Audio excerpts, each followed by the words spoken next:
किसान भाई जानते हैं कि ये जो गुम्मा रोग है ये कई प्रकार के कारकों द्वारा उत्पन्न होता है। एक तरह का वानस्पतिक विकार है। हाँ, एक प्रकार का यह वानस्पतिक विकार है और पुष्पीय विकार भी इसमें आ जाता है जी।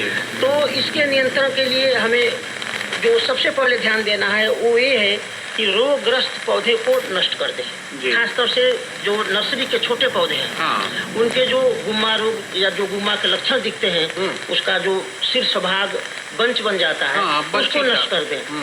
दूसरा ये है कि जो हमारे आम के पेड़ हैं जो काफी बड़े हैं और जिन पर पहुंच नहीं बन पाती है उनके नियंत्रण के लिए 100 ppm NAA नेफ्थलीन एसिड का छिड़काव करना चाहिए। यह एक प्रकार का फाइटो हार्मोन है। 100 मिलीग्राम प्रति लीटर पानी में घोल बनाकर और यदि छिड़काव किया जाए 100 ppm का जो घोल है वो ज्यादा प्रभावकारी पाया गया है।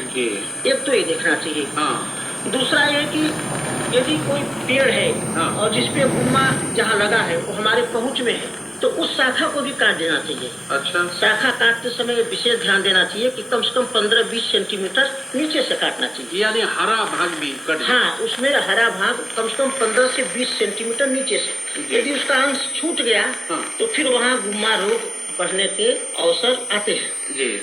इसके साथ ही साथ हमें ये भी ध्यान देना चाहिए कि हमें एक फफूदी के द्वारा भी मैंने जैसा कि शुरू में बताया कि गुम्मा रोग कई कारकों से उत्पन्न होता है। तो ऐसा पाया गया है कि यह फफूद भी उसका एक कारक होता है। तो फफूद को नियंत्रण करने के लिए हमें कार्बेंडाजिम 1 ग्राम प्रति लीटर पानी में की दर से घोल बनाकर छिड़काव करना चाहिए। जी, जहाँ कटाई हुई है उसके ऊपर और सामान्य रूप में भी पेड़ों पे कर देना चाहिए। यदि कार्बेंडाजिम की उपलब्धता नहीं है, प्राय होता है कि किसी नगर या किसी कस्बे या किसी शहर में नहीं होता है, यद्यपि ये बहुत सामान्य हर जगह उपलब्ध है, तो कैप्टाफोल नामक फफूदीनाशक है। इसका भी 2 ग्राम प्रति लीटर पानी की दर से घोल बनाकर छिड़काव कर सकते हैं। जी। इसके अलावा थोड़ा किसान भाइयों को ध्यान देना है कि यदि हम अपने बागों की देख रेख में यदि हम जिंक, बोरान और कॉपर का प्रयोग निरंतर रूप से करते रहते हैं जी, सूक्ष्म पोषक तत्व। हाँ, खासतौर से फल तुड़ाई के उपरांत तुरंत। हाँ, तो ऐसा देखा गया है कि गुम्मा रोग का प्रकोप न्यूनतम हो जाता है। मिश्रा साहब, अक्सर होता है कि एकांतर फलन की समस्या आम में खास करके है। कभी फलत किसी साल नहीं आई या अफलन की समस्या आती है, तो इसका प्रबंधन इस समय कैसे हो? आम में अफलन की समस्या है, एकांतर फलन की समस्या आती है तो एक फाइटो हार्मोन है पैक्लोब्यूट्राजोल। पैक्लोब्यूट्राजोल का हम प्रयोग करके इसको मिनिमाइज मतलब न्यूनतम कर सकते हैं। और उसके लिए एकदम समय सही चल रहा है? बिल्कुल है, अक्टूबर का महीना ही सबसे उपयुक्त समय है पैक्लोब्यूट्राजोल के प्रयोग के लिए। और जितना जल्दी से जल्दी हो सके कर लें जल्दी से जल्दी। लेकिन कितनी मात्रा कब कैसे प्रयोग करनी है? पैक्लोब्यूट्राजोल का मात्रा निर्धारित करने के लिए हमें अपने जो जिस पेड़ पे जैसे आम का बाग है वो नया बाग भी हो सकता है।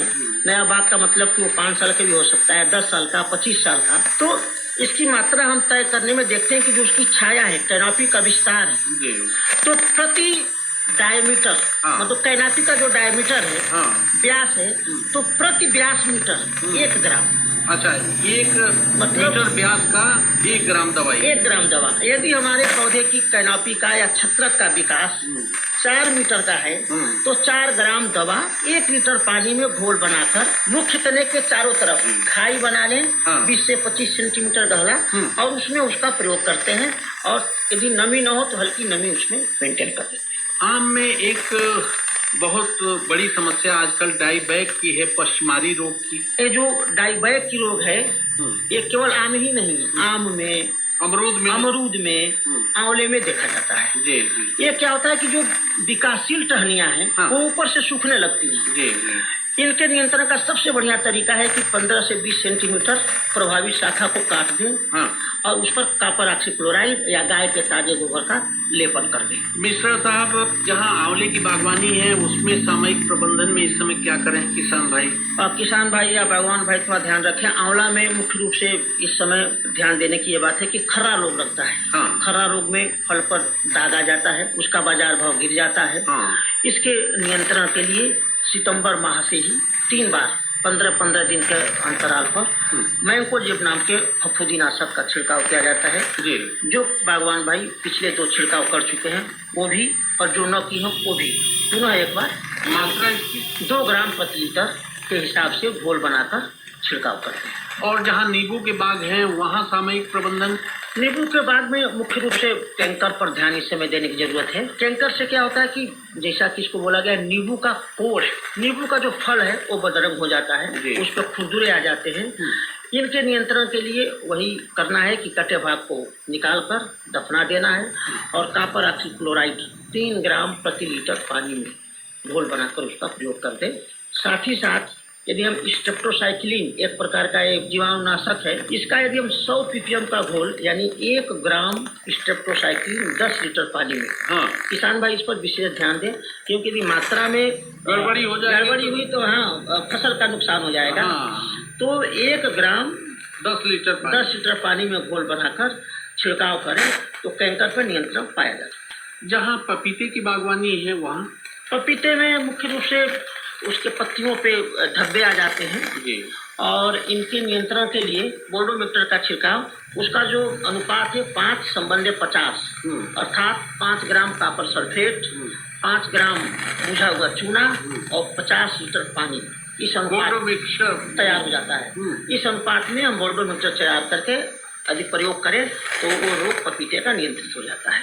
अब सबसे महत्वपूर्ण बात यह है कि जो भी फलदार वृक्ष हैं उनकी भूख मिटाने के लिए इस समय क्या करना है? देखिए, मुख्य रूप से इस समय आम की चर्चा करें।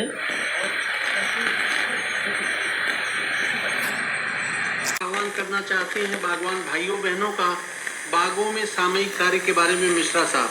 हमारे किसान भाई या बागवान भाई कृषि खेती को तो बड़ी गंभीरता से लेते हैं, बागों की देखरेख में उपेक्षा बरतते हैं। हमारे बागों से अच्छी उपज प्राप्त हो सकती है, बागों की देखरेख भली भांति सुनिश्चित करें। डीके मिश्रा साहब, आज आप कार्यक्रम में आए और बागों में सामयिक कार्य इस समय क्या कुछ करें बागवान भाई बहन, इसके बारे में आपने ढेर सारी जानकारी दी। बहुत बहुत धन्यवाद।